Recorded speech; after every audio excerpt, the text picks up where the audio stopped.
evening, everyone. It is my pleasure to welcome you all in the Masterclass 3 10x Productivity Generative AI for Leaders. In today's rapidly evolving business world, generative AI is no longer just a futuristic concept but is also a powerful tool that is transforming how we work. This session will explore how we can harness the power of AI to enhance productivity and efficiency, ultimately creating more agile and competitive organizations. We are honored to have with us today a distinguished speaker, Mr. Krishnakumar, CEO of GreenPepper. He is a recognized AI and generative AI coach conducting workshops and coaching sessions to help professionals and organizations harness the power of AI. His expertise in AI and digital transformation makes him a thought leader in this space. We are privileged to learn from him today. Without further ado, please join me in welcoming Mr. Krishnakumar, sir.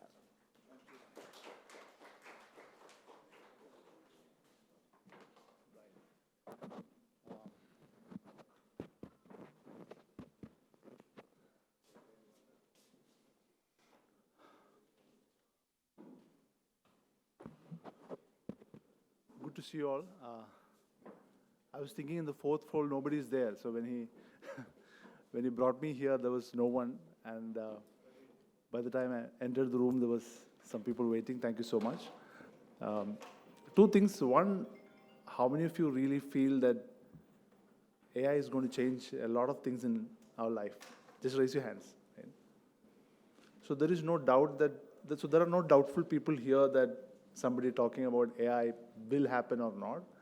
Essentially, we all understood that this is a foundational shift, right? Second question to you is, how many of you have started that exploration? Like, I'm sure some of you are super curious about what's happening. 2 years back, when a conversational board started, we thought this could be a big thing. And some of you would have explored it crazy. Some of you are still skeptical, trying to find out the best use cases. Where are you actually? In what part of the journey you are right now? Just want to hear from some of you. Hi. Good to see you. You raised the hands. Yeah. You were about to say something? No, it's okay. So where are you in the journey? Are you like experimenting journey, or like are you proving some exploration journey, right? And some of you are like trying to prove some interesting use cases, like this is working for me. This kind of task was like difficult for me earlier, but right now it kind of is game changing. Like I can do it in like 10 minutes, right? So people started feeling the surprise that AI is able to do so many things which we were not able to do earlier, right? 2 years back, when you get a very complex Excel sheet, what would you do? You would ignore it probably, right? Or maybe you'll open it and see whether there is something in me which I can make sense of. And then you will try to connect a couple of variables and then say, oh, this is it, right? What can you do right now? You can become a data analyst in no time, right? With the power of, like, say, for example, a tool like O1, right, in ChatGPT. Question to you is, how many of you have explored the pro version of any of the tools, be it OpenAI, Gemini, Claude, Perplexity? Anyone who's invested in terms of using the pro version? I can see 2 people. So I would need your validation for the rest of the people. Do you think the pro version is 10% better or 10x better? It's more faster. Okay. What about you? More bad results. Reasoning is better, right? Do you mind sharing one use case which really, like blew away? Like, oh, wow, this is great. I think it was Runway ML when I started creating videos. Interesting. Yeah. What about you? Marketing for corporates. Okay. Videos for them was All right. But content creation, like creating social media, content for that. Right. It became much simpler. It became simpler and it became smarter. And you're able to think more creatively and create options for yourself, right? The idea of today's session, I don't know how, I think we have 90 minutes now. One by one, I don't want to give you a theory of what large language models are or what is AGI or ASA and all. This will come naturally, right? We don't have to talk about it now. Let's try to see how this can help you right now, right?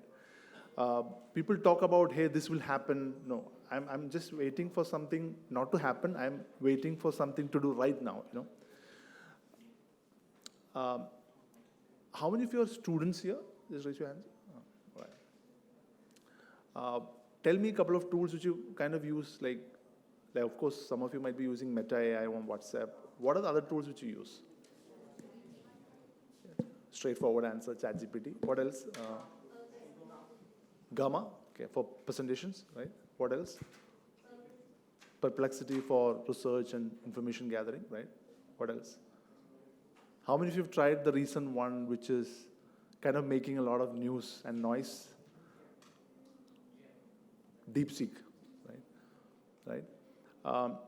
And now there is another tool which immediately came after DeepSeek is Kimi AI. Like, of course, Chinese models are getting crazy out there. Alibaba also launched a crazy model, which is as good as Owen model. So what essentially means is that in the last 2 years, large language models are competing with each other and making our lives slightly better by giving us tools which can actually empower us to do so many things, which includes learning, research, writing, productivity, analysis, creative stuff, unbiasing ourselves. So one of the interesting use case which I want to share with you today as leaders, I'm sure, is that anytime you learn something new, you feel that some pattern is coming and disturbing you, right? I don't like this topic. For example, how many of you hate mathematics? Right. So if I ask you to learn one concept of mathematics, you'll run away from this room, right? Right? Because we are so biased that the 10-year conditioning has made us feel like we hate mathematics, right? So I kind of my personal use case for AI is that whatever I hate right now, or probably something which I didn't like for a while, can I use AI to unbias myself? What is unbiasing? I have a bias. I have a bias which is formed over a period of time, 10 years, 15 years, right? I don't like physics. I feel physics is, of course, I like Oppenheimer movie, but I don't like physics, right? A lot of people got excited about watching Oppenheimer movie, but the next time you open a physics book, you say, oh, wow, this is even crazier than nuclear bomb, right? I mean, don't want to read it, right? Now, how do you unbias ourselves and learn something new by using AI, making it easier for you, making it fun for you, making it entertaining for you? That's what we need to use AI for, right? People are having discussions around AI saying that this is going to replace us, this is going to kind of create some crazy job markets. That's not the way to look at it. I would say we need to look at what are the limitations which we have, and can AI help me to overcome those limitations, right? So first we need to crack, like, these are some of the limitations I have. I don't like these subjects. Maybe AI can help me to learn that better, right? I don't like to analyze numbers. Maybe AI can help me to understand that better. I don't want to go through a 500-page document and make a summary of it. AI can help me to do that better, right? I want to learn subjects in a new way, not the textbook way, like, or not the Wikipedia way, or not the YouTube way. I want to learn it the way I want, right? Maybe AI can help you to do better, right? I don't want to write a huge, 10-page thing myself, but I want to organize my best thoughts in 10 points and can generate an altogether new article for myself, right? So these are some of the real needs which we have. How many of you feel these are some real needs, right? So essentially what AI is helping you to do is to kind of solve some real needs of people. There is a disclaimer for today's presentation because I thought this is going to be more of a session for leaders, but we're going to make it learners, leaders, anybody here, because I want to make it super relevant for you. Even though the presentation was kind of designed in kind of thinking about generative AI for leaders, you would have seen the title, like Generative AI for Leaders, 10x your productivity at workplace. So we're going to make a quick tweak on that and experiment with some of the real things, okay? So let's make it conversational. I hope you'll be with me on that, right? Is it ready? Yeah. Can we, no, I need it actually. Oh, all right, okay.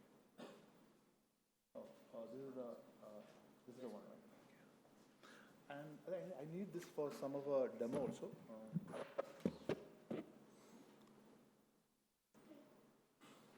Thanks. I can keep here.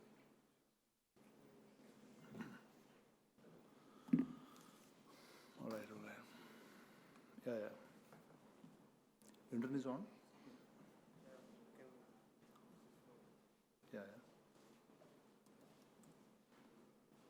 Right. We'll take some examples when we do the thing, right?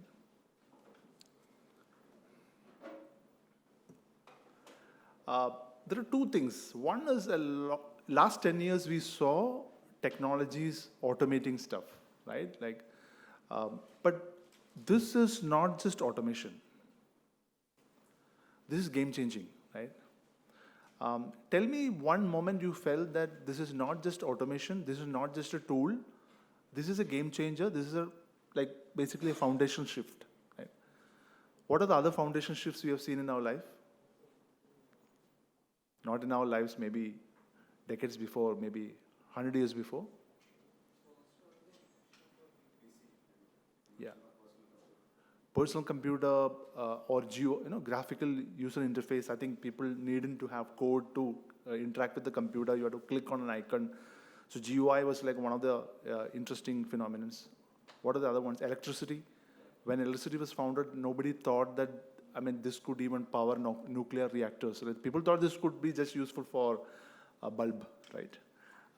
Just light up a room, and that's the purpose of electricity, right? So if people think that AI is to write emails better, I think that's a similar use case which you're talking about. So how electricity helped you to just light a bulb, right? What did it actually do?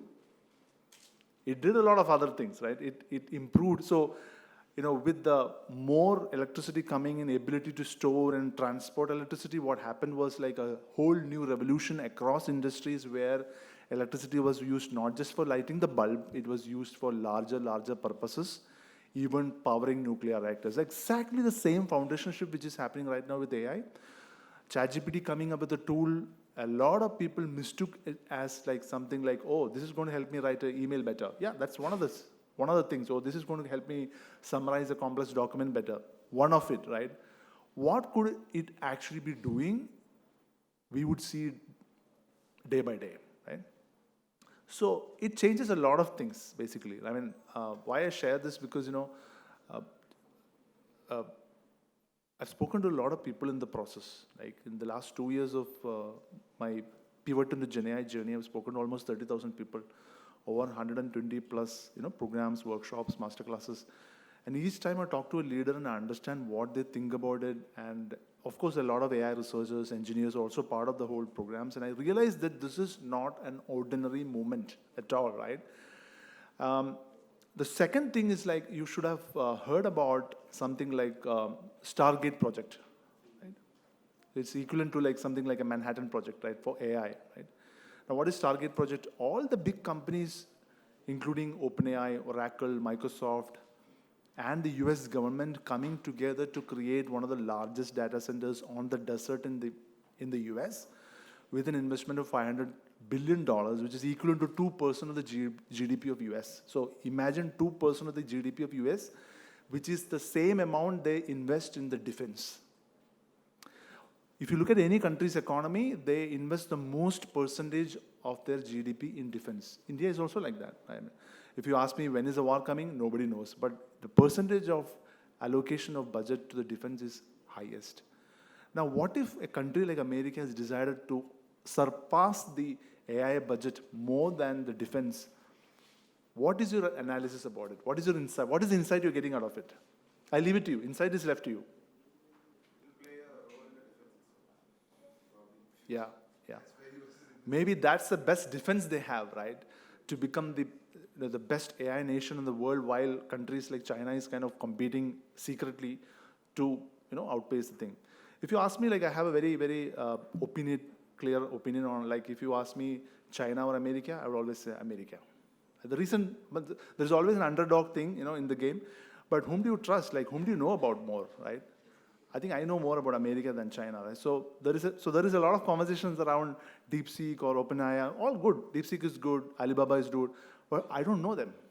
I don't know what they're doing, right? So if countries are investing seriously on AI, it only means that the capability is going to exponentially grow. It is not just going to be lying like how it is right now with basic tools. Every tool, every platform, every business will have an AI layer. So maybe JAIN University will become an AI-first university in the next 2 years. I'm sure this game is already on. You can see OpenAI's Edu platform. If you go to OpenAI's website, you can just type in OpenAI Edu. You will see a whole new platform only built for building AI-first universities.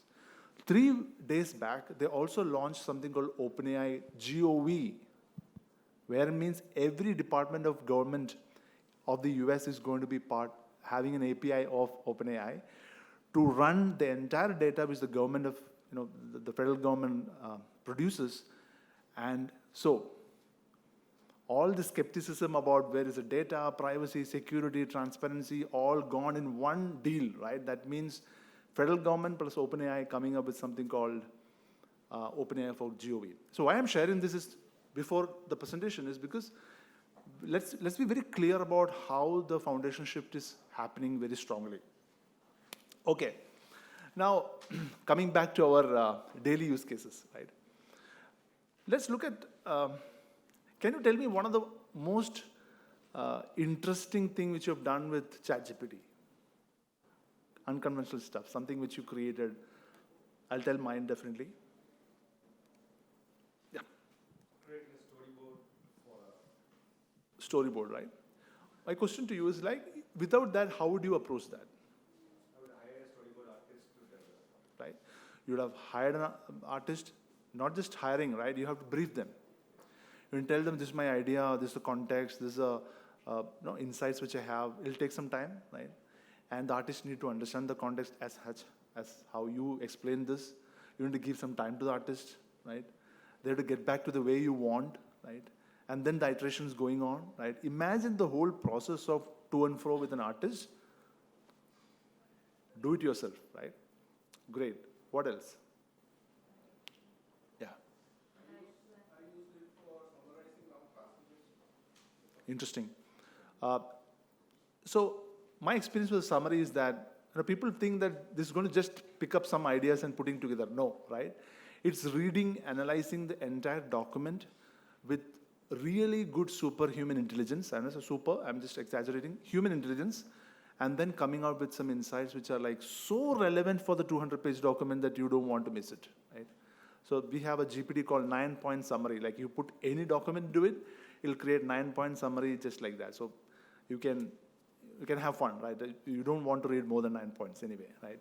There is no point in reading more than 9 points because it's too overwhelming for someone to comprehend such kind of information, right? What are the other things? I'm sure you would have done it. Whenever I ask this question, people keep this as a secret hack, but now this is time to get it out of yourself, help others, yeah? I used it for coding to create web apps. Super. Great. So you're a programmer? Oh, sure. So you have created that. Great. I have seen, so I'm helping a lot of non-developers, means people who don't know programming, to build AI products. Right? I have done some HTML games. I am not a coder, but I have used some tools to make some old-fashioned games. Interesting, right? Have you ever felt that you will be able to make an HTML games before? Right? Never. We have built, in the last 2 years, we've built more than 70 plus AI products, right? With obviously powered by OpenAI and interesting use cases. We will never be able to even think of making that products in a UI UX scenario because the kind of effort required to make each product is so big, right? You can imagine a full stack engineer need to be in place. Where are the people? I mean, they have their own jobs, right? And there need to be a UI designer. There need to be a person who need to go and tell them which language to use. I mean, a 3-4 member team used to do this job of building an AI product pre-ChatGPT, and right now you have the opportunity to make that instantly with ChatGPT Pro, which is what you call as a GPT, making GPTs, right? Fourthly, how many of you worked on something like, say, using it for interesting ways to learn something new? What was the craziest thing which you've learned with AI? I'm using it to educate my patients. Okay. Interesting. So you're a doctor? That's great. You wrote a book. Atheist, right? Things which we earlier thought is impossible is something which is making it possible right now. One of the use cases which I always feel that any area where you don't have a domain knowledge, right? For example, medical, I have no domain knowledge, but if I have my health report, I don't have to kind of go around and talk to a lot of people, drag and drop, and I always ask this question like, give me non-medical advice, right? Which means that if for example, if my cholesterol is slightly higher, it will give me a very clear schedule of what needs to be done based on the levels I have, right? So which means I don't want a medical advice there. I want a non-medical advice, proactive wellness advice from ChatGPT. Now, there are cases where you get up documents, for example, a financial report, right? You have no idea how to analyze a financial report, but it makes sense for you to analyze a financial report because there is a decision which is involved in making it. You know how to do it, right? Let's start with some of the use cases and then go to the wildest ones, okay? Content. What is the wildest way of produced content with AI? So there is a concept called content repurposing, right? What is content repurposing?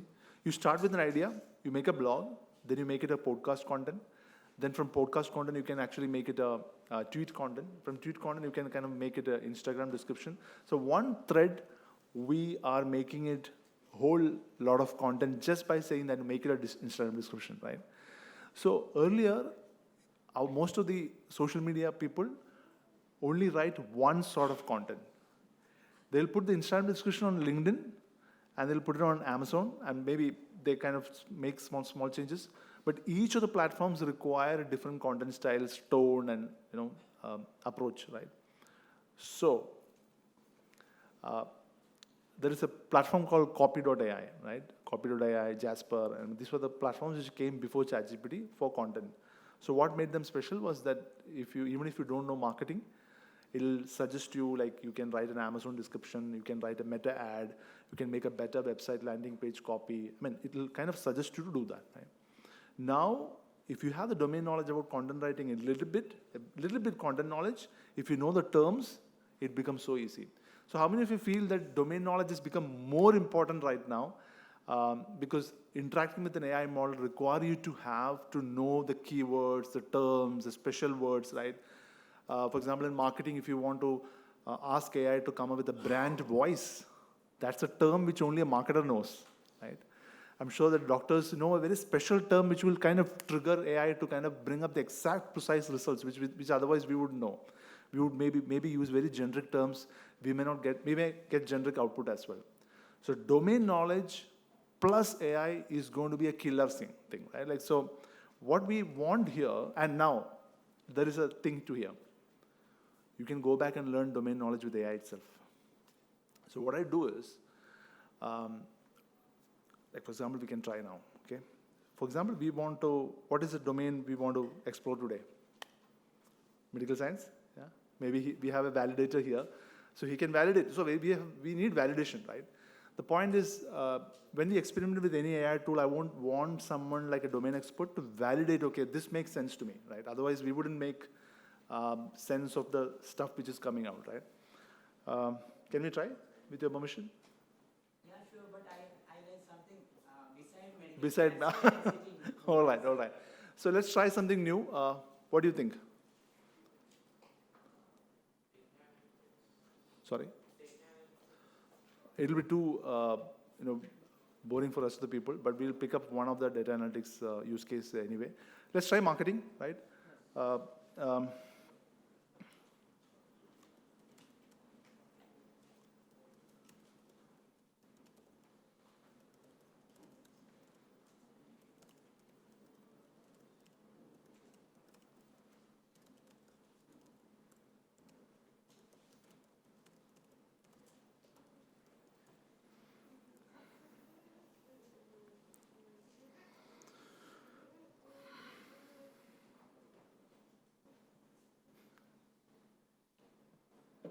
All right.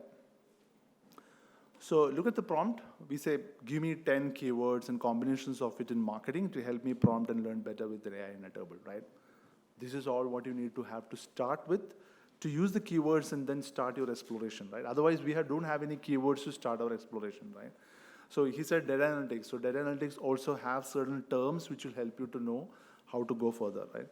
Now, out of this, let's look at creating. Okay, let's pick up this. How many of you feel we can pick up this? Yeah? Neuromarketing, yeah? Now we're picking up this.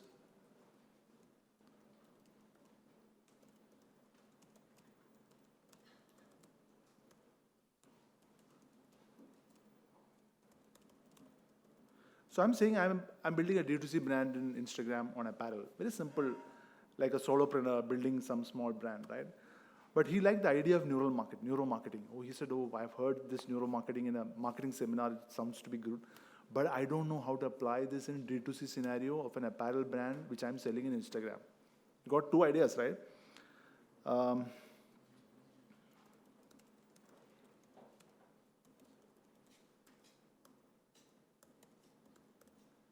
So what we're trying to do is, we copy-pasted the whole thing and said like, okay, this is how we can use neuromarketing in a D2C brand, selling apparel in Instagram, even if you don't know neuromarketing, right? What it does is, it's not teaching you neuromarketing, right? Hello, this is neuromarketing.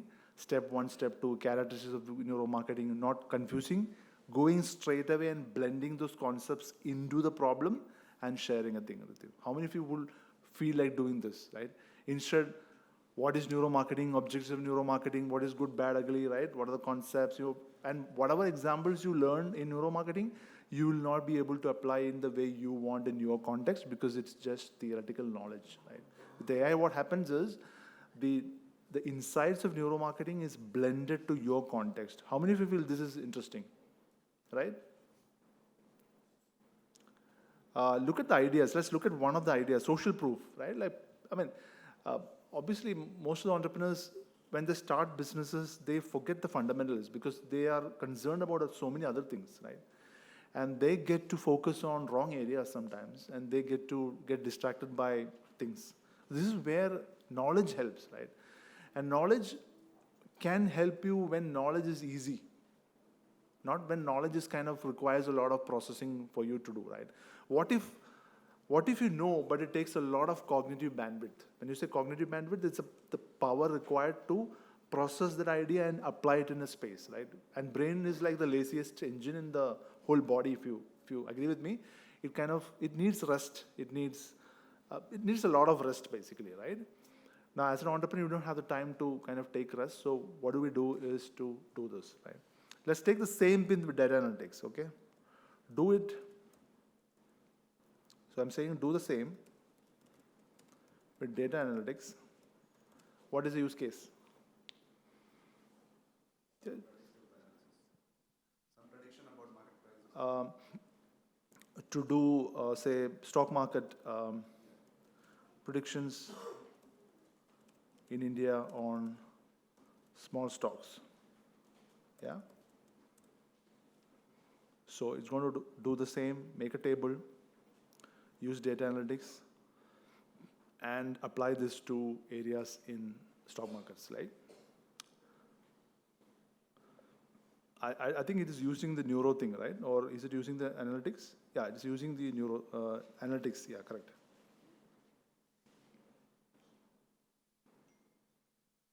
How many of you feel this is cool? Like idea, domain knowledge into use case, blend it, make it happen, and give a context. So learning would be really fun if you have a context, right? The reason why it's always good to learn automobile engineering when the car gets stuck, right? Otherwise, will we learn? Right? We will not learn. Right? So when the car gets stuck, we'll go to the problem, and then you work around the problem and see, oh, these are the problems, and I have to solve it. So you learn 10% of automobile engineering in one instance, which will take another 6 months for an automobile engineer to do in a college, right? So give problems, so give challenges, give projects to people so that they'll pick up ideas. So it's like this, you would have seen a lot of crime thrillers, right? First 10 minutes, the crime happens, right? Usually if it's a good thriller, it'll happen in first 10 minutes. Then what is the audience left with? Audience is left with the problem statement. The director is giving you a problem statement to the audience, and we are holding the problem statement for the rest of the 2.5 hours. And then when we get a small input from the scriptwriter, we'll pick it up. Oh, wow, now I got it. I'm getting there. And you collect the 10 dots, and finally, just before 5 minutes of the movie getting over, we would think that this would happen. The scriptwriter will outsmart us, or maybe we will outsmart the scriptwriter. This is how it happens, because the challenge is always something which audience wants. Like, so similarly, learner needs real challenge. The learner do not want to learn concepts, basically. So the best concepts are learned through real projects and challenges. So this is how we can convert our conceptual understanding with context and create things. How many of you feel this is something which you can go back and try? Just raise your hand. You can use it on, I think, free versions. It should work pretty well because it's pretty much straightforward text-based stuff, right? Okay, let's go back and get to using AI to think creatively, right? Now, when it comes to creative thinking, humans are so egoistic that we want our creative thoughts to come in every part of it, right? So we don't want AI to think for us. We feel we are superior. It's okay. I mean, if we enjoy creative process, it's good. But what if we don't get to enjoy the creative process, one? Two, what if you don't have the time to enjoy the creative process? What would happen? Right? For example, to write a story, you need to be there, right? You need to think for 10 minutes, 15 minutes, 20 minutes. Think of it. Sometimes it doesn't work like that. So you need a slight nudge, small push to make you creative. And what all you need is that some idea. Like, so here, let's try this with. So we're going to create a bit of story, right? Like where, not just an ordinary story, like give me a thread, right? Where you can create a full story which can look like an original script.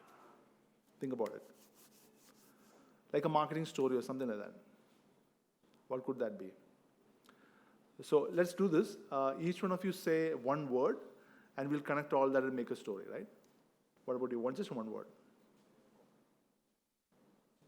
Just one word, and I'll pick up from him the rest of it. Breakfast. All right. Treasure. All right. What about you? Oh, wow. Okay. All right. Yeah. Go ahead. You can add island. Okay. Okay. This looks like Christopher Nolan. Okay, what else? Crime. Okay, what? Then what? One more. Oh, wow.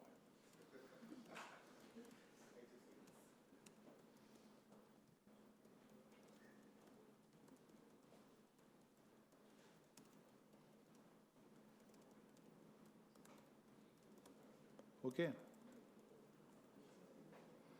We just want 100 words because we don't want to read the full story, right?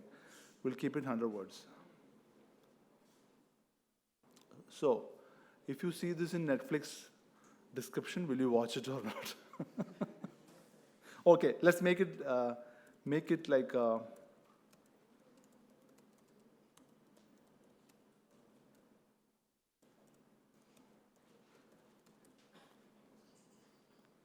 let's see what it comes out with. Yeah. Proper story. I mean, Netflix description won't be as long as this, but yes, it's okay.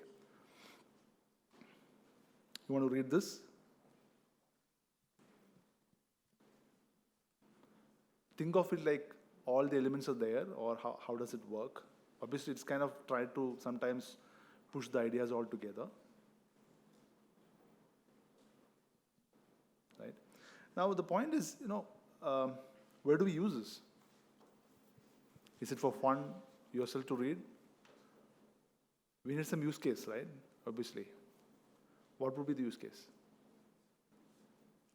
So one of the use cases is like, put a real script into it and say that, what if this character dies in between? How would the whole thing changes? And it's like it works like variables. So one variable, the actor is a variable, and the variable doesn't exist by the time the interval is over, right? And without that variable, how do you create the story around that? Because the variable is super crucial. So that's the creativity part of it. So if someone says AI is not creative, I wouldn't agree with it, because if you look at marketing, story writing, copywriting, scripting, it's immensely being used, right? So almost 1.5 years back, there was a hue and cry about Hollywood scriptwriters thing, saying that AI is killing us and all. Now they're silent. You know what they're doing? They're using it, right?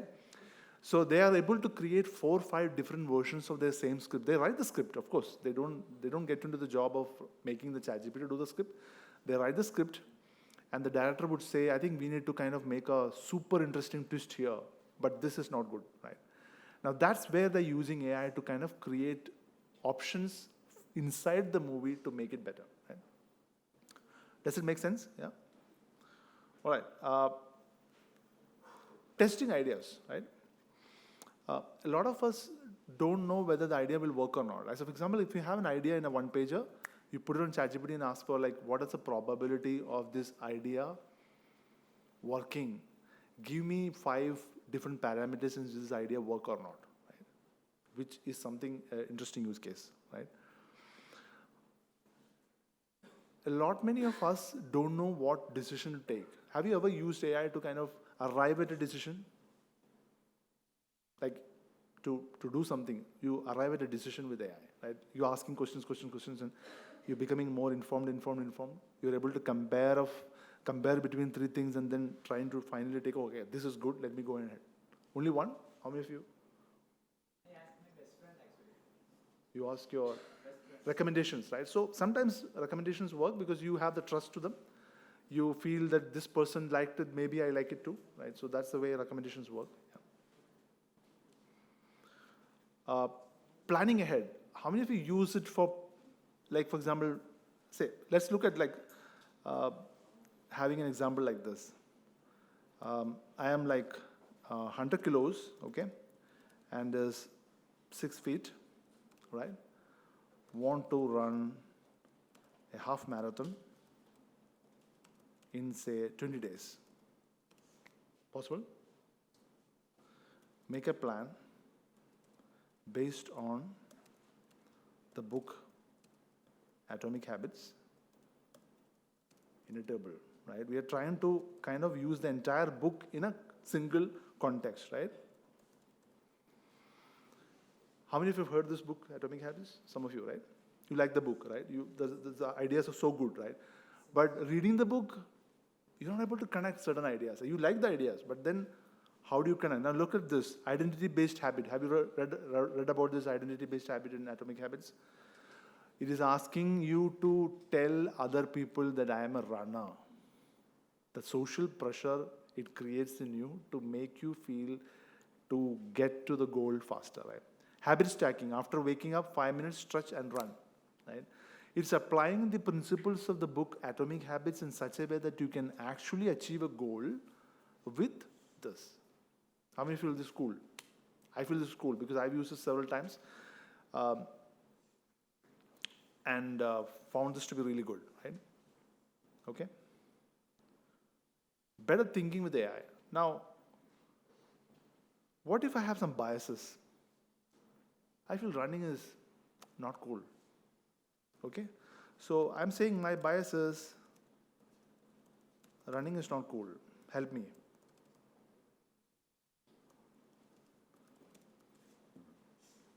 That's our bias. We never felt running is cool. So kind of asking AI to help us reframe running as an identity shift. Like it's helping you to kind of think, use your psychology and help you to reframe yourself and make you feel that this could be good for you, right? We discussed something about biases, right? How can we deal with biases here?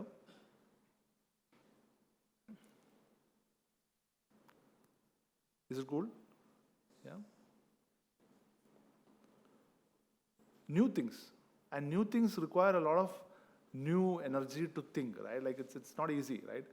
What if like we want to come up with new ideas, but we don't have the brain energy to have new ideas, like testing new thoughts, whom to talk to, right? Like if you have a new idea, sometimes you call your friend and say a new idea. The second thing which he says would destroy you, right? It would like game over, like the conversation is over and then you go back to your normal stuff, right? So with AI, you can actually make yourself think about the idea in different dimensions before you go back and discuss with people. You know what is the reason why people destroy your ideas? Single most reason for why your ideas are getting destroyed left, right, and center.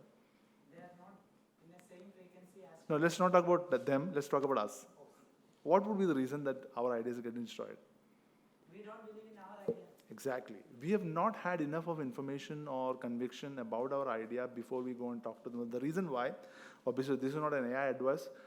Always, I want to make sure that will my idea become really, really, really strong even before I talk to other people. So the idea should be really strong before I go back and defend for it, right? I mean, that's the way it should work. I mean, if you really want to do something, right?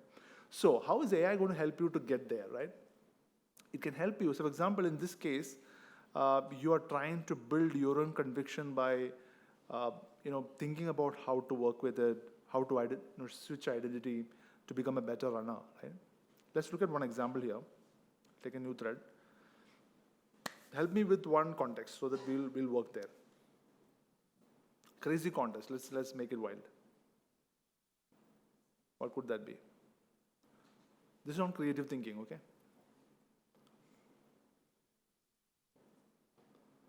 Give the mic, that is better. No, it's okay. Just say, man. Very crazy. Yeah, can be.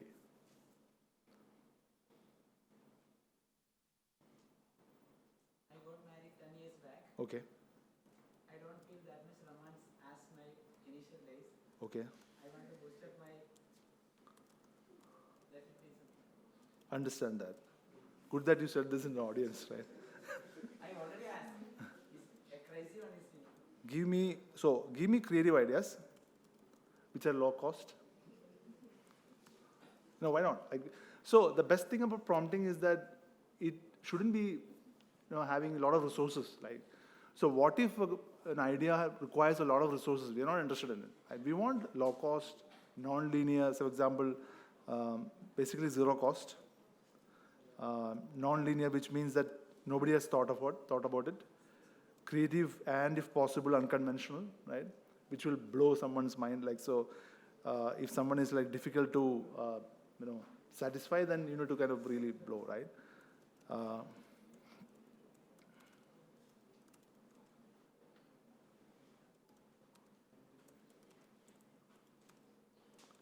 So it's not the ideas just we want, right? We want steps to execute it, right?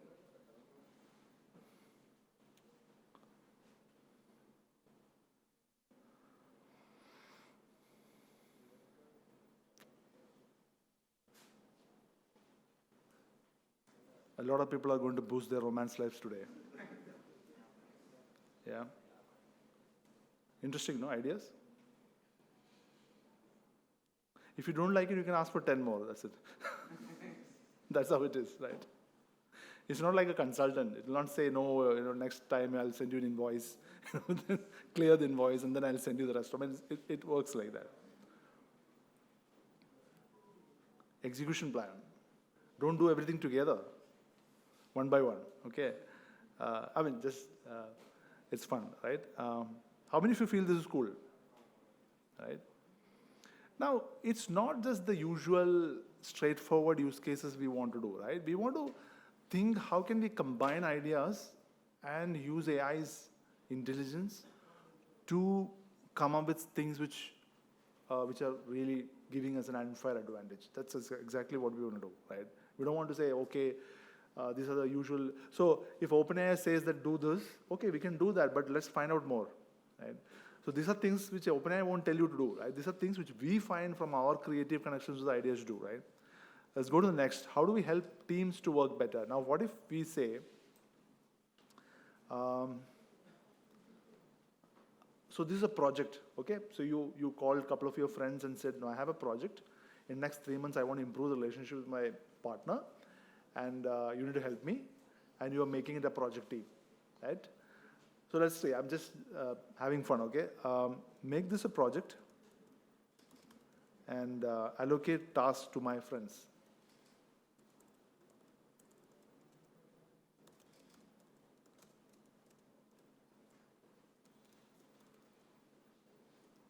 Yeah, let's say we have 3 people who are ready to help you. So it's kind of created operations, what do you call Operation Romance Revival with your friend. project team capabilities, creative director, operations manager. Like you allowing your team members or friends to come together to help you to kind of revive something, right? I just took this example because any example would work here, like just to see how AI would work, right? Does it make sense? Yeah. 1, 2, 3, what a friend would do, everything. Imagine, I'm sure that JAIN University would have used a lot of AI to get all the event management done. I mean, it's crazy, to put everything together. How many of you created business tools with it? Like, so if you look at ChatGPT, how many of you have seen this GPTs? You've seen GPTs, right? If you go to GPTs, you will find GPT. You can make your own GPT, small tools which can help people to, for example, there was some tools you're using. Say, for example, this is a resume story crafter. What do you mean by that? You have a resume, but you don't have a story. Resume is a very technical way of telling your story. Right? There is no fun in it, like very technical, where you studied, what did you study, right? So in an interview, you need to tell a story which is exciting, right? So many people don't know how to convert your resume into a story. So this GPT can actually help you to kind of make the resume into a story, just drag and drop and it'll tell you a story, right? Let's try that once. So tools, what we mean to say here is that, why is it not coming? Yeah.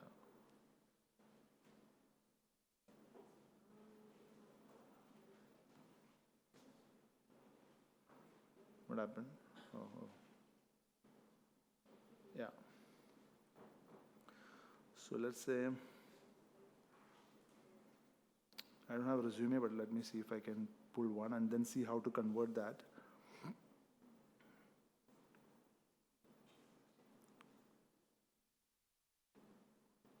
Okay, I'll put my profile if you don't mind. Like, let me see. Just like that.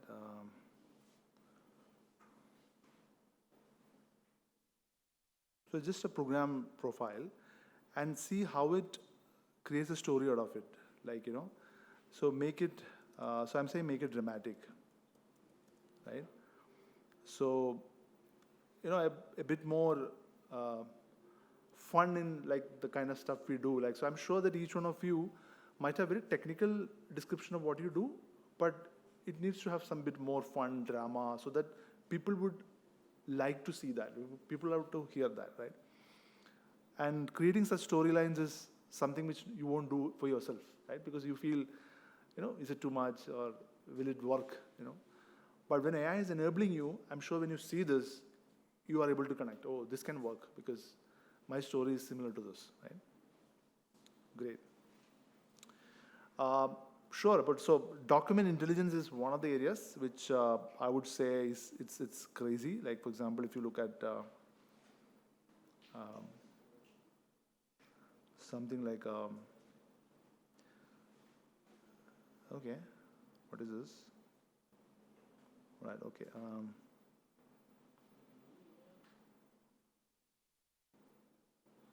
So what if I just put this image there? It's an image with text. I'm saying make a full program for this. So this is a list of programs which so I'm not even extracting it. I'm just straight away saying that make a program from this, right? It's going to create a full program from this, and you can play around with that, right? See this image with a text put there, you're able to do this. The program is kind of ready. And if you don't like the format, obviously you can change the format to any sort of things, right? Permutations and combinations of various document intelligence possibles, right? Now, keeping learning. So, we recently made something called Alpha Professor. It took 10 minutes to build this in Zapier, right? So what it does is, like, it'll convert complex topics into, say, for example, we talk about velocity in physics. Nobody likes to learn physics, so let's try to understand how it works. And then make the whole thing interesting, right? What if an Alpha Professor is excited to teach complex concepts in a very interesting way, making it not very intimidating for people or making a huge deal, oh, this is big, right? Instead, talk about how to create interest in people. And then once people create, find it interesting, then they will use their energy to learn that, right? Because to learn something, you have to use your energy to learn that, right? So, people won't spend energy unless they really want to do it. Why we didn't learn a lot of things? Because we felt I don't need to spend energy to learn this. What's the point, right? So the professor's job is to give a reason to learn that. So it's like, if I ask you to run 10 kilometers, will you run? No, you won't, right? But if I tell you, okay, you do this, we're doing it as a marathon, and it's going to be like propagating health and wellness and stuff like that, and you're going to get better, and your whole story is built, you may think of spending your energy, right? Similarly, do you find this interesting, where you are trying to, say for example, real life examples.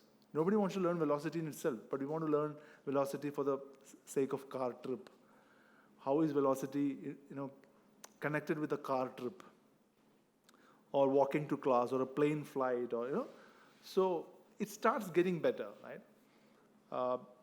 Can you share a medical term, maybe just to try? Migraine? Okay. You want a complex one and simple one? Something which is known to everyone, like migraine. So you're asking this. We feel migraine is just headache, but it will explain it probably better, right?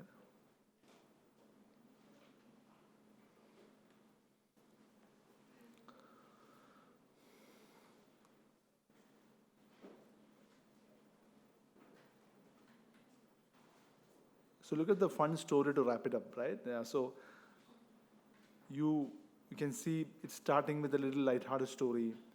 Then it goes about explaining what migraine is, right? See? Key points, right? It's a VIP headache that brings its own drama and flair kind of thing, right? Symptoms, it talks about triggers, right? What all essentially you want to know about us is explained in such a way that it makes it easy for us to learn, right? How many feel this is cool? Alpha professor, which means somebody who makes learning exciting, right? Now, data. Data is something which nobody wants. Even data analysts don't like data, okay, first of all, right? Data analysts, there's no other way to do it, but yes, let's use data because that's what I've learned. Let me try and analyze data. But the more you do it repetitively, it becomes a task, right? I mean, it's not what you want to do every day, right? Because of the job, you have to do it.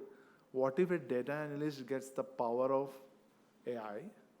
They know the knowledge of what to do with the data, how to look at the data, what are the possibilities of data, and then using AI to generate that. You are becoming an amplified data analyst, right? Like you're not just an ordinary data analyst, right? Okay, we'll try that. We'll take an example.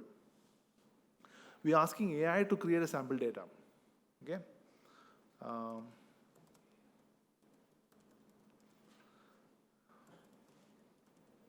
So I'm asking crazy request, no? Create a sample data and give 5 insights. We don't have time. We don't have Excel sheet with us. So we thought, okay, we'll ask AI to create a sample data and then generate insights from the data itself, right? Which is called synthetic data, right?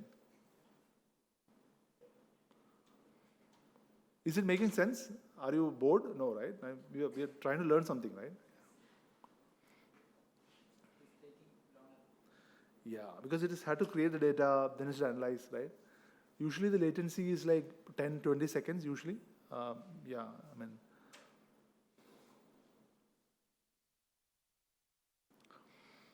So it's kind of created a sample employee data. It's also giving us insights based on the sample data, right? Higher salary, I mean some basic insights, not some crazy ones. Give me hidden insights. That's what I'm interested in, not the obvious insights, right? So the moment you say hidden insights, AI will go and find out an insight which is not very obvious, right? Obvious data, anybody can go open the document and find out, right? So this is where we're going to use it, like something which is not easily possible with our own effort, but can do. It's taking a bit of time, but yes, I think it's kind of making some interesting things. See, salary disparity in IT. Underpaid experienced employees. See, underpaid experienced employees is not a usual insight we get, right? high performers at risk, agent performance relationship, most overworked department. These are the kind of insights an HR would really appreciate, not the usual, this person didn't come to me. Of course, that's obvious data, right? So how do you connect variables? So for example, 10 into 10, there are 100 variables. It is able to connect various variables and generate some crucial insights. Make sense? Okay. Using AI to build and test new ideas quickly, right? I think we'll skip this and find out some other use cases interesting. Like if you have data and if you want to clean the data, structure the data, right? For example, most of you would have done this, like you have open a website, you select all, copy paste, because the content will be like scattered. You put it on ChatGPT and say structure it as if like a list. It will structure it. So any scattered thing, it will come to ChatGPT and, I mean, obviously this is cleaning and structuring data, right? Teaching people to use AI tools, of course, that's one of the leadership things. If you have people, obviously these are techniques which you shouldn't be keeping it for yourself, but just go and teach your parents. Very interesting use cases will come up because they are the people who have a lot of time to think, right? So whenever I've taught somebody who is like above 60 AI, I do that like sometimes for fun. Next couple of weeks later, they would tell me an entirely different use case which would surprise me because they have a lot of time to think, right? Young people don't have time to think, so they will probably forget it, they will use it for something, but the other people have, there is one more thing to it, like, so they feel that, elderly people have a feeling that, there is a word called Tanda vibe and all, right? They feel, if I don't know AI, Tala vibe also, I mean, all kinds of vibes there, right? So they feel, I should learn this, right? And they take more efforts than young people to learn this, I'm telling you. Crazy efforts going on to learn this, and maybe they'll come back and teach you, you never know, right? Clean data, of course, that's important. Communication, content creation, primarily. And like, what if you want to know a marketing campaign copy? Will this work in Africa? Will this work in UK? Give me reasons, right? Now, in UK, it may work in London, but may not work in Manchester. Give me reasons for why it won't work in Manchester, right? It'll give you reasons for why it won't work based on the nuances in that market, which means that you don't have to call your Manchester expert and ask, hey, I have a campaign, what do you think about it, right? The earlier scenario was that you have to get an expert here. And whenever there is an output coming in, I always ask this, explain why this output has come, right? Which means that you're not just buying the output from AI, you're asking and critically asking AI to kind of critically evaluate its own output, right? All right. Fair and clear, which means that you, so whenever there is a kind of output which is biased, right, you feel, I'm not buying this output, right? Instead of just saying that, you can say that, evaluate this output and bring out the biases. So AI has a very interesting way to go back and uncover its own biases. It won't be done by a human, right? Humans say, no, this is the best idea, right? So let's use that. Tools, I mean, if you really look at it, how many of you are using tools other than ChatGPT and Gen AI tools, like any AI tools which are using? Yeah. Copilot, yeah. Microsoft, yeah. For, I think you're using, are you using a paid version? Which makes sense because, yeah. You're fully paid, yeah, fully paid. You said Runway ML also, right? It's also paid version. I think you can only make a couple of videos in a free version. Now OpenAI Sora has come up, like, which is very interesting. I'll just give you a quick thing because how the filmmaking thing has changed. Yes, it's available to Pro. Is it available for everyone or? So if you look at this, now I'll just show you something which I've created so that it won't take much of rendering time. So for example, this one, right? For example, I just put sparrow sitting on branch, looking at camera, National Geographic. So the keyword was National Geographic because I want to make it sure that AI understands the quality of the video which we are talking about. Dappled light, which means slightly light, and blurry, which means depth of field. So I like a little bit of photography, so I put those words and then, isn't it Not bad, right? It kind of creates very interesting, yeah. Very close to, and you don't feel it like AI, right? Yeah. This one is like, I think this one. It has a, this is a prompt. Can you read the prompt?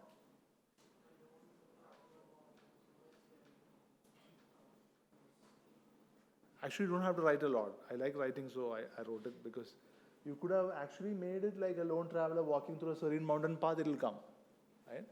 But okay, we are trying, right? We are trying to make it better and better. And you look at this, and then look at the camera is like slightly on the ground, which means that it is exactly like this. So it understands the camera, the angle, the movement, the light, the dramatic effect, the person, obviously, right? Yeah, so that's where the video thing is reaching. Because these are all silent revolutions which are happening, and yeah. This was run on paid version or? This is done on paid version, pro version, yeah. It took almost 1 minute to create this, I mean, less than 1 minute to create this, for rendering and all, right? And this is 720p quality. If you need higher quality, you need to wait, please. So can you please show the video once again? This one? So how do we, okay, the final one. Yeah. How do we say that, okay, when I'm looking at the water flow, right? Yeah. It looks more like the waves. Yeah. Understood? It goes from left to right and then coming back. Yeah, yeah. So that means we have to give another Prompt. prompt Yeah, to say that the water flow has to be like this. yeah.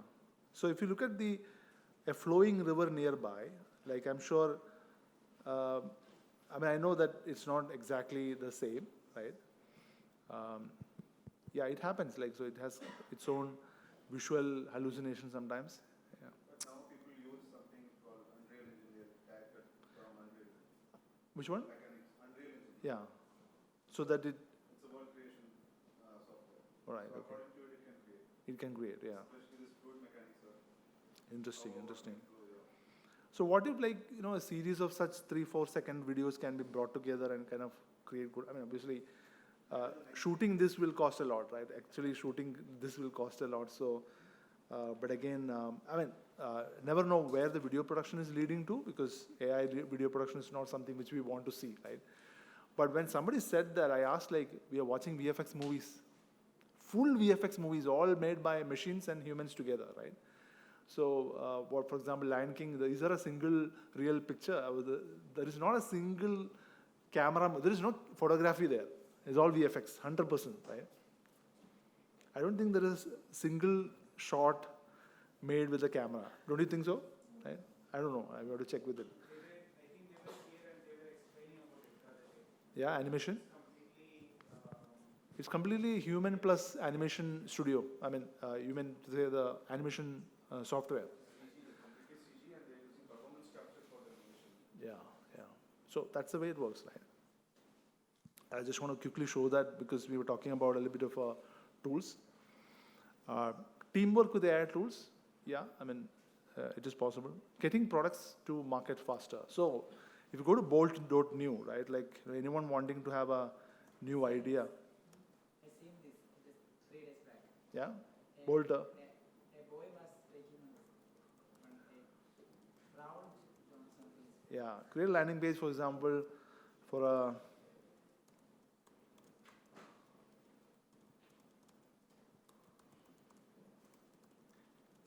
say urban audience, right? We'll see, okay? Oh, right.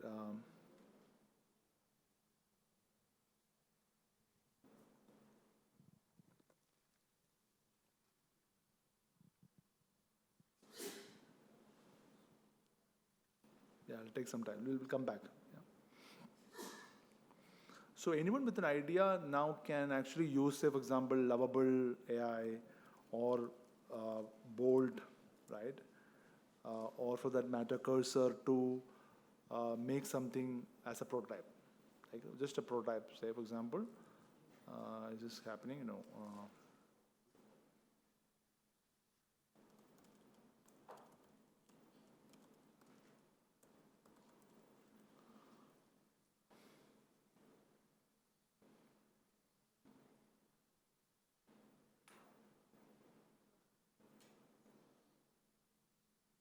I'll come back.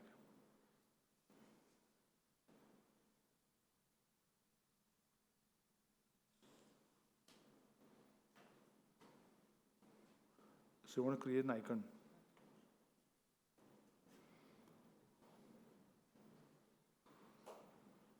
And it is made in React. Right? Yeah, it will show a preview mostly.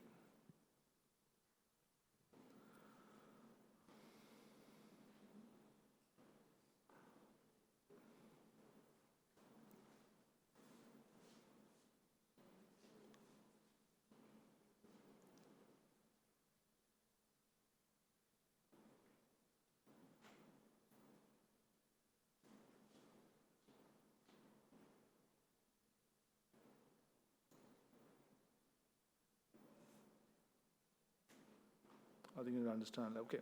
So basically, you want to have a wireframe or a high fidelity wireframe, put out like what you really want, and it generates a proper front end, right, on React for doing. So usually earlier it was like wireframe with a low fidelity, and now it goes straight away to high fidelity. You can show, because earlier the process of making high fidelity was high expensive, so the reason why it took the whole process, right? So now you can go straight and build it. So you can explore lovable AI, then obviously bold new, I mean something is happening, so not able to show. Yeah, making things better with customers. So that was an interesting example where I feel a new product itself can emerge from customer reviews and AI.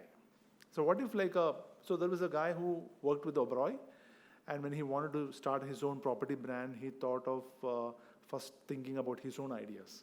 And then he said, no, my ideas might be very biased, right? So what he did was he went and web scraped almost 10,000 Google reviews of 4-star and 5-star hotels in the luxury segment.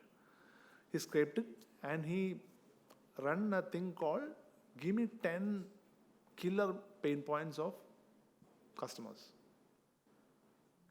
And he said, I'm going to use all these 10 things and I'm going to solve all it in my property. The number one pain point was check-in, check-out time. How do we know that we are reaching the city at exactly 2 p.m., right?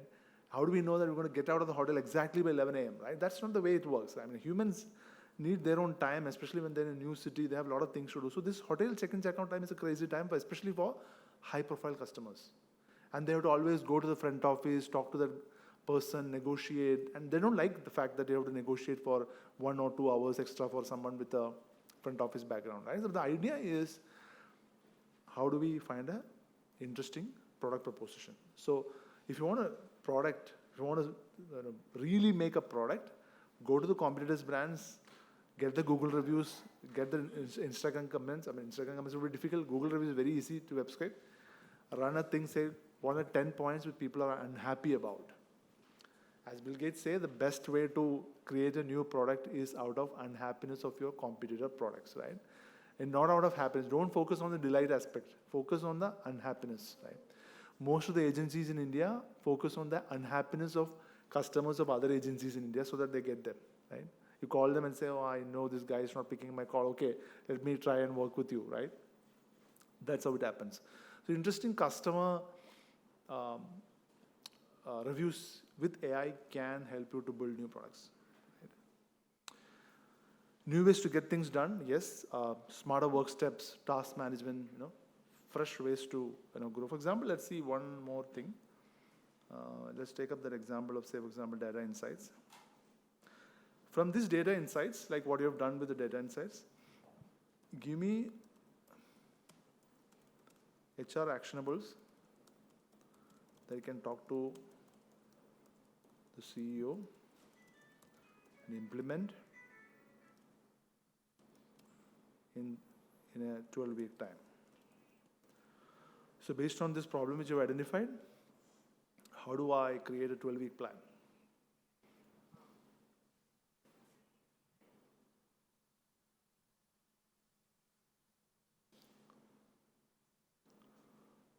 What do you think about it, right? Clear plan of action for an HR leader to focus on what to do, right? I think you got it. I'm going to skip some of it, but yes, training people, like how do we train people? Goals, right? Using AI legally and safely, right? There is something called responsible AI, right? Have you heard about? Right? Yeah. What does it actually mean? I mean,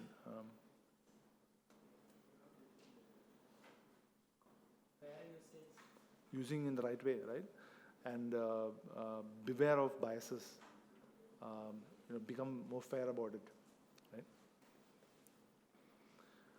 How many of you have tried using some of the meeting notes with, I'm sure there's a lot of meeting notes available with AI, right? Which one do you find the most useful? I find a couple of tools useful, one is my favorite, which is called Tactic, right? Obviously, Zoom also has an AI tool. TACT. Yeah. I mean, it just becomes part of the, meetings. And it gives you summary of people. Not just summary, okay? For example, there are 4 people on the call. It will listen to the call, and it will also talk about what each one of them committed. And create a summary of each one people talking and what are the key points they committed and what is accountability, and you can share this immediately after the meeting, right? Malayalam Markila. English enna parayana. So, I mean, again, what if you are doing 4 or 5 calls a day? I mean, it would be crazy, what you agreed for, what are the things, So, making the remote work as professional as possible, documenting every bit of information you are dealing with the clients, leaders, stakeholders, people, and you have a very clean way of working, setting up the work, right? So these are some of the ideas I want to share with you, and we can have a quick round of questions if you feel like asking. Yeah. So how many of you feel that these are some of the things you can go back and try? You feel so? Yeah. Great. Yeah. The psychological impact of AI, because I could see a couple of my friends started using AI in an interaction session. Yeah. To get their because they couldn't find a friend who they want as per their view. So they started interacting using AI itself to get the best advice. So how do you look forward psychologically? Yeah. So a lot of people have started talking to AI. For example, Meta AI itself, right? Like a problem we have, right? Usually we discuss with someone very close to, right? But the point with someone, discussing that is like you may not get a real thing, right? You may have to explain a lot to get that, right? I think for therapy, for any serious modification of your behaviors, AI is slightly more reliable than a really good friend, which means a really good friend has only intentions, but lack knowledge. Right? Intentions are good. Like a really good friend might try to help you, but they may not try to help you with the knowledge in hand. Like, so they may say, hey, don't worry. It's not enough, right? You need to understand the emotion, you need to label it, you need to work on that. There is a process required there, right? A lot of people started talking only to AI these days also because of introverts, like if there are 2 kinds of people, introverts, extrovert, ambiverts, and all. Introverts love AI, right? Because then they can stop talking to all the people who don't make sense to them, right? Yeah, please. സമീപഭാവിയിലൊന്നും എഐക്ക് ചെയ്യാൻ പറ്റൂല എന്ന് നിങ്ങൾ വിചാരിക്കുന്ന ഒരു കാര്യം. AI can't do that in nearby future. Means like nearby means 5 years? Can be. Not sure. Like, there's a lot of conversations around AI do not have consciousness. That's the biggest argument against AI by humans.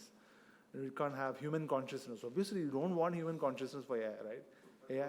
We need to figure it out what is. Yeah. So 99% of the humans don't have awareness of consciousness. Then what are you talking about, right? So if Where do you feel the accuracy standpoint? Because when it comes to complex prompts, it will take a lot of iterations for you to come up to your expectations. So where do you feel the accuracy So, right now stands? interesting question. There are two things. One is like to understand AI, you need to understand neural networks, right? How our neural networks work, human brain, something very similar to human brain, but on a machine level, right? Secondly, you need to understand the pre-training data which goes into it, like millions of. So, depending on the quality of the pre-training data, the accuracy can improve. So, neural networks plus pre-training of data. Thirdly, most importantly, is a computing power. So even if you have both neural networks and the pre-trained data, if the computing power is less, it is not going to get you the results, right? The reason why in a runway ML you would find the moment you pay for it, it gets you the computing power and brings out better images. Earlier, it brings you very compromised images, right? So it's like this, you pay 10,000, you get something. You pay 25,000, you get higher quality.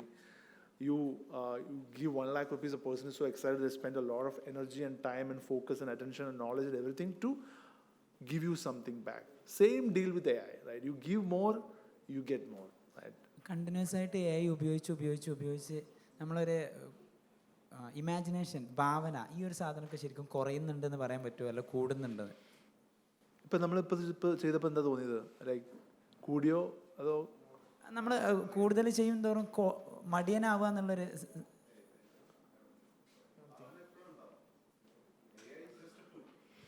Tool മാത്രമാണ്. ഇപ്പോൾ ഒരു സാധാരണക്കാരന് ഇപ്പം മനസ്സിൽ ഒരു drawing വന്നു, അയാൾക്ക് വരയ്ക്കാൻ പറ്റില്ല.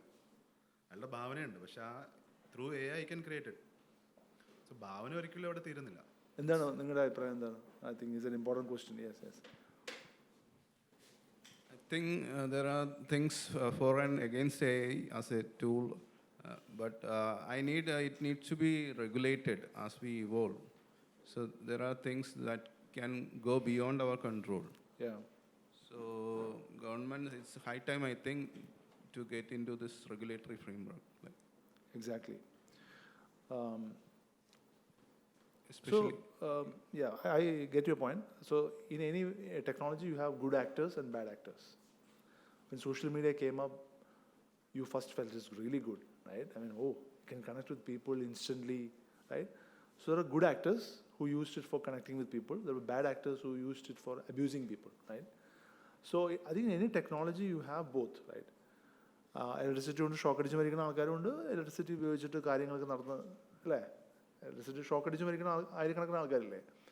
So, but in AI's case, I think there is an attempt for a campaign which is even more bigger to show it as a dangerous thing, right? So എന്ത് ടെക്നോളജി വരുമ്പോഴും അതിൻ്റെ സ്കെപ്റ്റിക്സിൻ്റെ ഇൻസെൻറ്റീവ്സ് നമ്മൾ മനസ്സിലാക്കണം, എൻ്റെ ഒപ്റ്റിമിസ്റ്റുകളുടെ ഇൻസെൻറ്റീവ് നമ്മൾ മനസ്സിലാക്കണം. ഒപ്റ്റിമിസ്റ്റുകൾ എല്ലാവരും നല്ലതാണെന്ന് ഞാൻ പറയുന്നില്ല. ഒപ്റ്റിമിസ്റ്റുകൾക്ക് അവരുടേതായ ഇൻസെൻറ്റീവ്സ് ഉണ്ട് അതിനെ പ്രൊമോട്ട് ചെയ്യാനായിട്ട്, right? But as a user, so I'm not an optimist or a skeptical, but I'm a little bit a fan of AI, sure, like obviously you would have understood, but more as a user or as a pro user, not as a investor, not as an entrepreneur or anything. As a pro user, I am excited to use this to amplify myself and my team and my clients and my stakeholders and my learners and everybody, right? അതാണ് നമ്മുടെ ഒരു incentive, right? I mean, get what you're saying. ഏത് A I ആണെങ്കിലും data process ചെയ്യാനൊക്കെ ആയിട്ട് ഒത്തിരി computing കോസ്റ്റും എനർജിയും ഒക്കെ ഉപയോഗിക്കുന്നില്ലേ? അപ്പോൾ കണ്ടമാനം എ ഐ യൂസേജ് എന്ന് പറഞ്ഞാൽ ഡെഫിനറ്റ്ലി ഗോയിങ് ടു ഇത് കൂൾ ചെയ്യാൻ ഒത്തിരി വാട്ടർ സ്കാസിറ്റി അങ്ങനെ ഒരു സംഭവം റീഡ് ചെയ്തു. Is it you comment on? ശരിയാണ്, പക്ഷേ ലൈക്ക് ഇപ്പം ആരോ പറഞ്ഞു ഒരു പ്രോംപ്റ്റിന് ഒരു ബക്കറ്റ് വെള്ളം, അങ്ങനെ that's not the way it works. ഇതെന്താണെന്ന് വെച്ചാൽ when social media is exaggerating stuff so that content gets a lot of views. ഇപ്പോൾ ഒരാൾ കാണുകയാണ് നിങ്ങളടിക്കുന്ന ഓരോ പ്രോംപ്റ്റിനും ഓരോ ബക്കറ്റാണ്, അപ്പോൾ നമ്മൾ ഓ മൈ ഗോഡ് ഞാൻ ഇനി പ്രോംപ്റ്റ് ചെയ്യുന്നില്ല, എന്തൊരു തെറ്റാണ് AI. I mean, so but actually have you ever seen what is the actual unit number? See, the entire OpenAI ഉണ്ടാക്കാനായിട്ട് ഉപയോഗിച്ചിരിക്കുന്ന energy you can actually Google and find out. It is maybe 1,000 car ഓടിക്കണം, അത്ര തന്നെ ഉള്ളൂ. Like 1,000 കാഴ്സിൻ്റെ എമിഷൻസിൻ്റെ ഒപ്പമാണ്, yearly എമിഷൻസിൻ്റെ ഒപ്പമാണ് OpenAI ഉണ്ടാക്കാൻ LLM ഉണ്ടാക്കാനായിട്ട് ചിലവാക്കിയത്. സോ 1,000 കാഴ്സ് കൊച്ചിയിൽ പനമ്പള്ളി നഗറിൽ മാത്രമല്ലേ? So what are you talking about? So the global impact of what AI can actually do, we have already done the damage, right? Like we have millions of cars out there. I mean, so we can't be blaming only AI for the pollution, right? We are doing so many other things which are like even more crazier. Yeah. How terms of IPR, because currently we don't have any much into AI IPRs. So Yeah. how do you look at down the line? Government is going to introduce on IPRs, and how is going to affect down the line with the IPRs when it comes to the creative content? So if you're a user and if you have a tool, whatever you produce, it is yours. You're generating content, is yours. You are the owner of the content, right?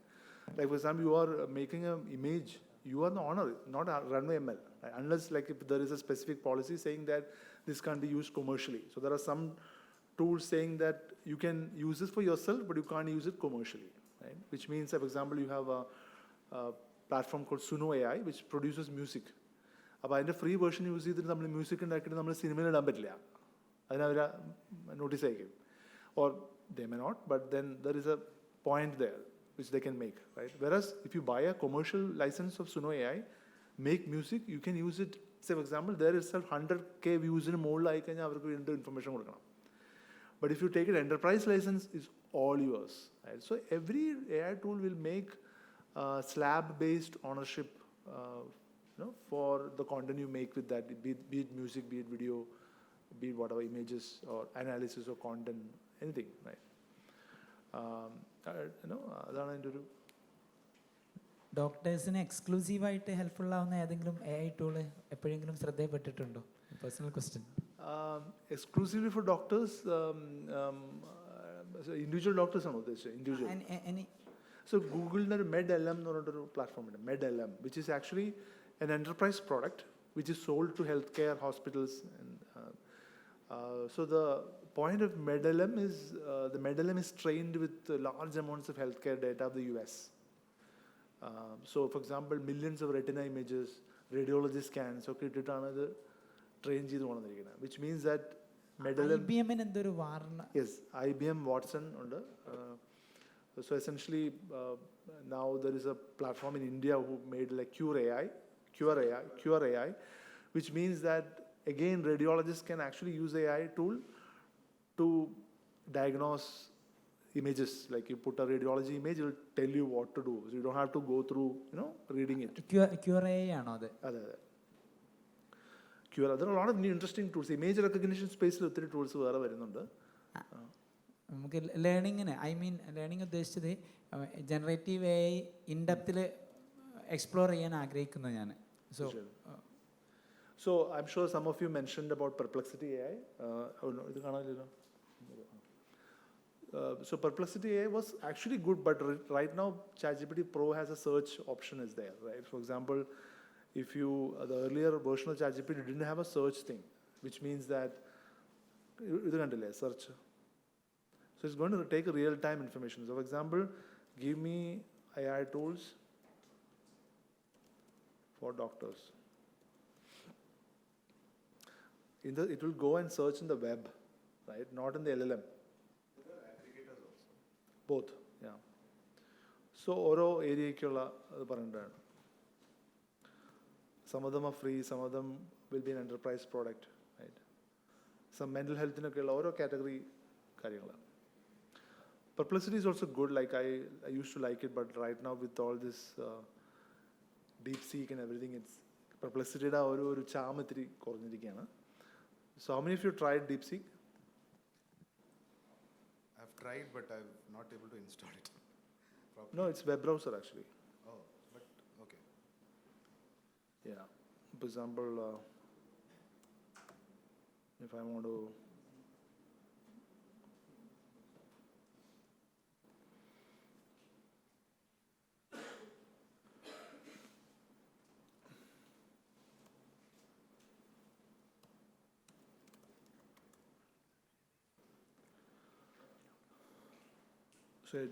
ഏറ്റവും ഡീപ്സിക്കിൻ്റെ ഒരു ഗുണമെന്ന് വെച്ചാൽ അതിൽ question ചോദിക്കുമ്പോൾ അതിന് think ചെയ്യുന്ന pattern പറയും അവർ.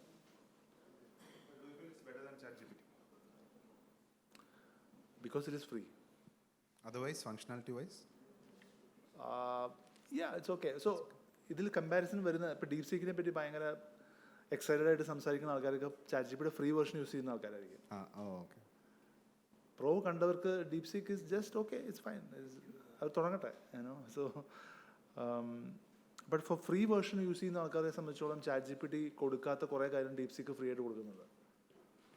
ഇവിടെ ഒരു ഡേവിഡ് ആൻഡ് ഗോലിയത്ത് വാർ നടക്കുന്നുണ്ട്. Like you feel like OpenAI is big, Sam Altman is big, ആ സംഭവങ്ങളൊക്കെ. And DeepSeek is entirely trained with a budget of 1/100th of AI എന്നാണ്. OpenAIയുടെ 1/100th കോസ്റ്റിലാണ് DeepSeek ഉണ്ടാക്കിയെന്നാണ് അവർ പറയുന്നത്. പറയാൻ പറ്റില്ല. ആ ന്യൂസ് കേട്ടിട്ടാണ് NVIDIAയുടെ മാർക്കറ്റ് പ്രൈസ് കുറഞ്ഞത്. ചിലപ്പോൾ തെറ്റായിരിക്കും, ചൈനക്കാരല്ലേ അവർ. They will say something so that the entire market value of AI will come down and it will create a ruckus in the market and they will use that market dynamism to make profit for themselves. I mean, that could be a possibility. That is a clear possibility which, considering what it can be done. അപ്പോൾ നമ്മൾ പറയും വെറും $6 million ഉപയോഗിച്ചുകൊണ്ട് ഞങ്ങൾ DeepSeek ഉണ്ടാക്കി 500 million ആണ് OpenAI ചിലവായെന്ന് പറയും. ഉടനെ people are confused. ഇത്ര OpenAI was doing something which is crazy and what is the point in OpenAI എന്നൊക്കെ പറഞ്ഞ് കോൺവെർസേഷൻ നടക്കും. ഈ കോൺവെർസേഷൻ നടക്കുന്ന സമയത്ത് മാർക്കറ്റ് പ്രൈസ് കുറയും and people will make profit out of it. Then normally when people come to know about the reality, by the time people have made money, right? So ഇതാണ് ഇതിൻ്റെ ഒരു market പ്രശ്നം. So this is the cure AI we are talking about. I think this radiology and so I think DeepSeek is coming up with some Indian doctors എന്ന് പറയുമ്പോൾ കാര്യം മനസ്സിലായി. So I mean it's coming. I think the list is better than OpenAI. Like if you really look at it. Yeah. Good. So DeepSeek is there, and I was also testing something called Kimi.ai. Okay, fine. All right. So how many of you find? Yeah, please. Sir, so what are your thoughts on the privacy concerns of all these AI platforms? Because you spoke of that platform called Tactic, if I'm not wrong.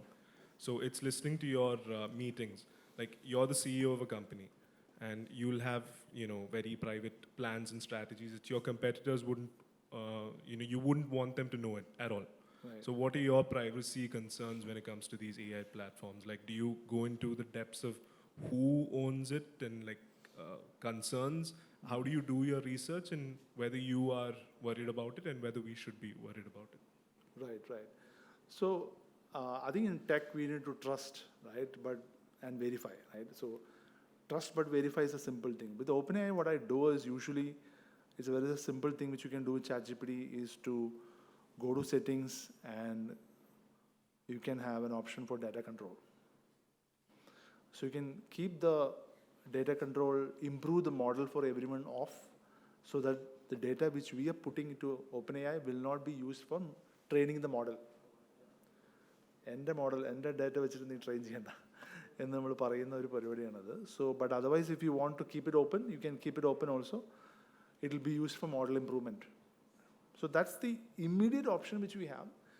Otherwise, yes, I think enterprises have serious worries. Like as an individual, I'm fine because it doesn't matter like some bit of information here. I mean, everything is about branding. Like I want people to know about it, right? But enterprises are seriously worried about whether the data has control, security, whether it will go out of hand to competitors. So such worries in avarippom OpenAI and enterprise API konduvandirundu, which allows you to control every bit of it. So there is a enterprise API ku vendite OpenAI ide clients inde oppam work cheyna attorneys aanu US il. For example, വലിയൊരു company ഓപ്പണായിട്ട് work ചെയ്യുന്ന സമയത്ത് അറ്റോർണീസാണ് സംസാരിക്കുന്നത്. ഓപ്പണായിട്ട് അറ്റോർണിയും like obviously virtually, but they talk to and find out which are the areas which data control is not there, which are the areas which model training will be used. So there's a very clear understanding of these things. Now, just to give you a surprise news, OpenAI has also come up with something called OpenAI GOV. Told you about it, right? Where the entire American government's data will go through OpenAI. So it's designed to streamline government agencies' access to OpenAI's frontier model. So look at the companies who are already part of this OpenAI's API. All big agencies, ഇപ്പോൾ ഇവിടുത്തെ നമ്മുടെ KSEB, Kerala water authority, അങ്ങനത്തെ US-ലുള്ള ഏജൻസീസാണ് ഇത് use ചെയ്യുന്നത്, which means crucial, important public data, right? So if governments have started trusting AI tools, then I think that is reached that level, right? എന്ന് വിചാരിച്ച് നമ്മൾ DeepSeekൽ എനിക്കറിയില്ല, because it depends on, so for example, OpenAI is an American company, right? So the American government trusts OpenAI for that matter, but we don't know whether we should trust or not. But India government will make an attempt to work with OpenAI, I don't know, right? Also, sir, this might be a bit off topic, but You might have heard of this.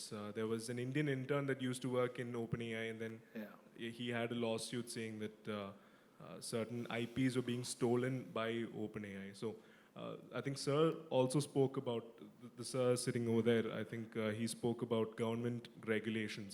Yeah. How important do you think they are, like, to develop this industry forward? Yeah. So there is Because something. we shouldn't have misuse of it at any cost, right? Absolutely agree with you. So there is something called AI Safety Institute, right? So every large language model will go through the process of regulation under AI Safety. So ഇവിടുത്തെ RBI, SEBI പോലെ ഒരു watchdog institute ആണ് AI Safety Institute US-ൽ. So what every LLM is supposed to do is to once their LLM frontier model is ready, they have to give access to this AI Safety Institute engineers to see whether this is creating any intentional problems. അപ്പോൾ intentional അല്ലാത്ത problems ആണ് നമ്മൾ hallucination എന്നൊക്കെ പറയുന്നത്. Intentional അല്ല, ഒരു LLM-നും intentional ആയിട്ട് hallucinate ചെയ്യാൻ താല്പര്യമില്ല. It's because of the errors in the model it happens. But if there is an intentional way of trying to influence people through injecting biases or stealing information from other things, then there is a problem. So OpenAI has been kind of in a tricky situation for last couple of years in terms of stealing data. അപ്പോൾ ഇന്ന് Mukesh Ambani OpenAI-ക്കെതിരായിട്ട് case കൊടുത്തിട്ടുണ്ട്, saying that News 18-ന്റെ data മുഴുവൻ എടുത്തിട്ടാണ് OpenAI അതിന് train ചെയ്ത്. News 18 എന്ന് പറഞ്ഞാൽ മറ്റേതുള്ള പേവോൾ ഉള്ള ഒരു ന്യൂസ് പേപ്പറാണ്, right? So you have to pay $10 for accessing information from News 18, and this has been completely scraped by OpenAI to train its model. Now today OpenAI is investigating against DeepSeek, saying that OpenAI's model has been stolen by DeepSeek. Right? Microsoft അതിന് വേണ്ടി investigation start ചെയ്തിട്ടുണ്ട്. So ultimately I feel this is ഒരു overall human പ്രോഗ്രസ്സിന് വേണ്ടി നമ്മൾ ഉപയോഗിക്കുന്ന ഒരു സാധനം ആയതുകൊണ്ട് അങ്ങോട്ടും ഇങ്ങോട്ടും നമ്മൾ കട്ടെടുക്കാനുള്ള സാധ്യത കൂടുതലാണ്. And that's the reason most of the American, even Elon Musk says that if everyone wants to grow, I think we may have to steal from each other. I mean, that's the way it works. And we copy, we get inspired by people, we get inspired. For example, to build Sora, the OpenAI video platform, where is the video information coming from? From YouTube. Millions of YouTube videos have been stolen by OpenAI. Obviously, stolen എന്ന് പറയാൻ പറ്റില്ല. I mean, different ways. Obviously, OpenAIയുടെ CTO തന്നെ admit ചെയ്തിട്ടുള്ളൊരു കാര്യമാണ് in an interview that we have scrapped data from video. So YouTube is owned by Google, and OpenAI is taking it as a competitor. OpenAI and Google Gemini are competitors, right? So, but ultimately, tech giants are feeling that this is overall progress of humanity, and we may have to adjust here a little bit and there, right? Sometimes you need to do some case against here and there to just showcase that we care for privacy and transparency. Otherwise, I think we're all in the same game, right? That's my take on that. But yes, it has its own challenges when it comes to working on data. Like, for what if when you do hundreds of conversations, say for example, recently I put a prompt saying that based on all the hundreds of conversations, give me a strategy for 2025. And I saw the result is like killer. No coach can give me that kind of a insight, because it knows me so well that it kind of designed a program for me, saying that do this, don't do this, right? Don't waste time on this, do this. There is a very clear plan, just like a Pareto analysis, right? In management, you call it Pareto analysis, right? Like 80% of the things which we do are waste. 20% of the things which actually we do gets you 80% of the results, right? So when you apply Pareto analysis to your life, AI is able to give you that coaching advice, right? So it can act like a very interesting expert advisor also. What's the advice for developing the prompting? Yeah. So how did you find my prompting? So I found it really interesting. So how do you develop? So if you kind of look at a formula, what would that be? Just because it's very simple, like common sense, right? What I do is, one is persona, like act like a marketing strategist or whatever, like, act like a specialist in that area, right? 2 is task. What is a task? Make this, right? 3 is usually you give a goal. My goal is to understand and do this better, right? Or I have a goal to make like a 12-week plan, right? That's a goal, right? Or I said marathon. I want to run a marathon. This is my goal. Task is make a habit schedule for that matter. Condition is that I have 90 kilos or 100 kilos. That's a constraint. Like, so I'm not a healthy runner. I have 100 kilo. I have 6'1". I've not been running for a while. So these are conditions and constraints which I put. Now AI understands you fairly good. Right? This prompt will help you to get. So now you got it, right? Now you get the element of prompting. Now it's all about how you start practicing it. And once you start practicing and you start getting better results, you wouldn't go back to the normal prompting, right? Because the normal prompting will give you very, very generic output, which mostly you will give up. So I've seen people giving up all these tools because they are doing normal prompting, right? Right? But when you start prompting well, your output gets slightly better. And when you get better, your people will notice, oh, so that's when we create an edge. So prompting through practice, yes, you can. And then if you throw keywords, it won't give you anything, right? You write a proper prompt. So we come from a Google search conditioning. നമ്മുടെ പ്രശ്നം എന്ന് വെച്ചാൽ നമ്മളിപ്പോൾ കുറേ കൊല്ലങ്ങളായിട്ട് Google search ചെയ്തിട്ട് chat G P T വന്നപ്പോൾ അതേ technique നമ്മൾ ഇതിനകത്ത് ഇട്ടു കുറച്ച് 2 വാക്കൊക്കെ ഇട്ട് നോക്കുക. But what if you want to really tell the context, so spend at least a minute writing a prompt, making it clear that what you really want, then you can refine based on iterations. Further chain of thought prompting or whatever. Yeah. Good question. Prompting is very key for this. Yeah. Google search in the karyam പറഞ്ഞപ്പോൾ തോന്നിയാണ്. So now when we go and search something in Google, we get that AI generated content. Yeah. Right? So in all this while, what happened was we are supposed to be going and clicking on the URL, right? So now that path is blocked. So what happens? How are we going to tackle it? Because this is also part of how do we access those particular websites or companies. Yeah. So there is SEO, right? Search engine optimization. Now we are talking about, SEO in the AI era, right? Like how would somebody search in a ChatGPT tool get to know about my product? Right? So it's actually SEO itself, if you really look at it. But a lot of people are taking story, this is different. If you start making good content, it will be picked up by LLMs, right? But there is a slight change in the way Google algorithm and the AI ChatGPT algorithm works. For example, Perplexity will only get you highly curated stuff, right? So it will go to the website. If it is just a normal website, it would ignore it. If it is a curated website with a news website or it has a category to rank websites. So let's look at what kind of websites are getting listed and then probably get to put our content there. That is one. But sometimes it can happen like this, that we may never know how it works. Right? So the only way to do is to produce authentic content, right? And not even thinking about how to hack a AI SEO thing. I think hacker mindset will be very short-term thing. Instead you produce real content, it will generally have its effect on the SEO. And good content will be picked up by any of the tools. Right? But people might have a different way of looking at it. People want instant results. They'll say, do this, do that. Yes, it can happen. But you can try with both. Like have a Google SEO strategy, AI strategy, and look at the examples, how they're giving you to do AI SEO. Right? Then you can try, because if you want to get ahead to the AI SEO faster, then there are some hacks to it. Right?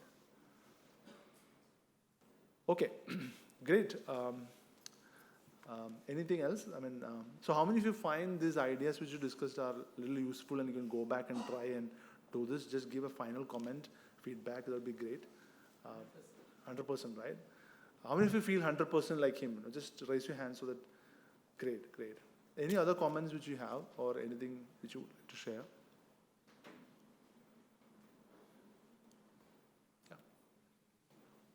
This is referring to the earlier question asked about the creativity, because I am into the design department.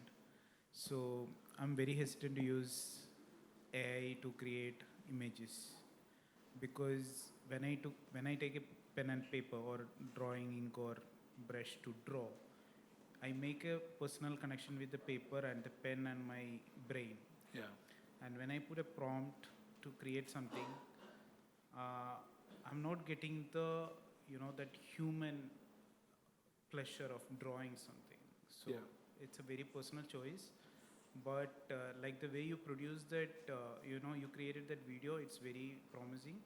But then if I can apply those artistic ways of looking at how the lighting should be in a landscape, how the flow of the water should be, so if we can critically look at it, maybe I think we can achieve more. Yeah. Yeah. So if you enjoy doing it, yes, you shouldn't be giving it to AI, right? You should do it yourself, because if you enjoy writing, you should write yourself, right? But what if you don't enjoy? What if you don't have the time to do it? What if you're not really capable of doing high quality content? Yes, you can go to AI. And like you said, in AI, you are not allowing AI to create a random stuff. You are directing it. Like, for example, what is a director doing? Director is telling the cinematographer, I want this. I want this. And if he's trying to get something, it's not coming up to the mark, he'll go back. Chain of thought prompting. No? He said, no, can we try this? And then the guy would understand and do this. This is the same thing. We are becoming a director in the process of producing the kind of content we want. It's not like AI is doing everything, right? For example, animation studio, there are people who are working and giving every bit of details, right? So it's not like produce something, right? No. So there is, of course, there is random production also. I mean, the quality of random production won't be great. But if you know creative directed production, it is very different. That's all what I mean to say, yeah. So we shouldn't let any AI take away our happy jobs, like, yeah. All right, great. Yeah, we are done. Thank you. Thanks for your patient listening and great.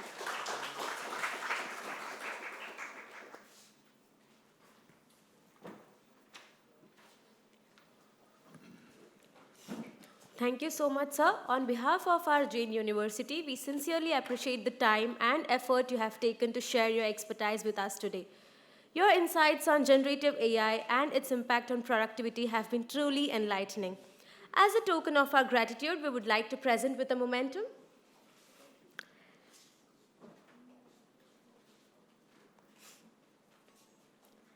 Thank you once again for your contribution, sir.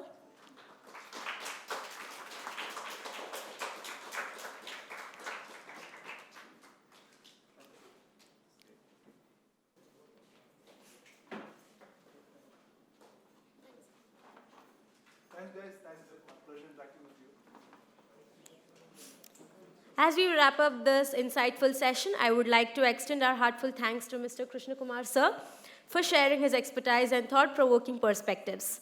To all our participants, thank you for joining us today. We hope this session has provided you with valuable takeaways that you can apply in your professional journey. Let's continue to embrace innovation and leverage AI for greater efficiency and success. Thank you.